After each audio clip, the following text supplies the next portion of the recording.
Je, Irani italazimika kushambulia ardhi ya Marekani? Amir Hayat Muqaddam, mjumbe katika bunge la Iran, amezungumza kwa uwazi mkubwa usio na mfano wake na kufumbua fumbo la kudumu milele. Amesema njia pekee ya kuiadhibu Marekani mtenda jinai ni kuwa na nguvu kubwa itakayoweza kutoa pigo dhidi ya White House. Kauli hii ambayo leo inakaririwa na shakhsia pamoja na wachambuzi wengi wa Iran siyo tishio, bali ni kukiri kimkakati kwa taifa ambalo limegundua kwamba diplomasia haina nafasi yoyote mbele ya matumizi ya mabavu na ubabe. Lakini kwa nini Wairani wamefikia hitimisho kwamba lazima wapanue upeo wa makombora yao hadi upande mwingine wa bahari ya Atlantic? Jibu la swali hili linapaswa kutafutwa katika matabaka matatu. La kwanza ni kwamba Marekani haielewi lugha yoyote isipokuwa lugha ya mabavu. Ikiendelea na tabia yake ya kawaida ya kuvunja ahadi na kukiuka majukumu yake mara kwa mara, Marekani mara hii pia, na baada ya kutiwa saini mkataba wa Juni 17, imeshambulia maeneo ya pwani kusini mwa Iran na kuua pamoja na kujeruhi zaidi ya raia 30.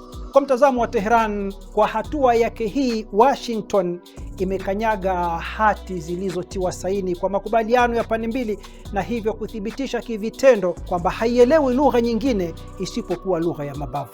Wairani wamepata yakini kwamba wakati adui anapokiuka hadharani ahadi na majukumu yake, hakuna tena haja ya kutegemea karatasi kwa ajili ya kujidhaminia usalama wao. Pili ni haja ya kuwa na kizuizi linganifu. Matukio ya nyanjani yamewathibitishia viongozi wa kijeshi na kisiasa wa Iran kwamba ikiwa tishio halitavuka mipaka ya eneo hili, kizuizi na ngao ya kujilinda haitakuwa imekamilika.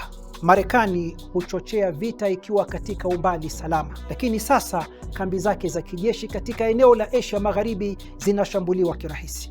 Inaonekana kwamba Teherani sasa inataka kubadilisha mlingano huo. Ikiwa vita vitafika nyumbani kwetu, sisi pia tutafikisha majibu yetu nyumbani kwenu. Hii ina maana kwamba mipaka ya vita inapaswa kubadilika. Tatu ni kuongezeka gharama ya uwepo wao. Iran imefikia hitimisho kwamba usalama wa eneo la Asia Magharibi na mtiririko wa nishati vimechukuliwa mateka na wanasiasa wa White House. Kwa msingi huu, mkakati mpya si wa kudhibiti lango bahari la Hormuz pekee, bali ni kuiondoa kijeshi Marekani katika eneo hilo, lengo ambalo haliwezi kufikiwa bila kuwa na uwezo wa kuifanya Pentagon ilipe gharama kubwa zaidi ya kubakia katika eneo hilo kuliko kuondoka.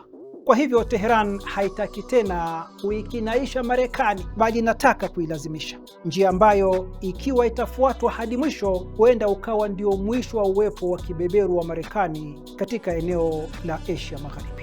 Sasa swali linalopaswa kuulizwa ni je, Washington iko tayari kulipa gharama ya makabiliano ya pande zote na taifa ambalo limeamua kuhamisha uwanja wa vita hadi kwenye nyumba ya adui?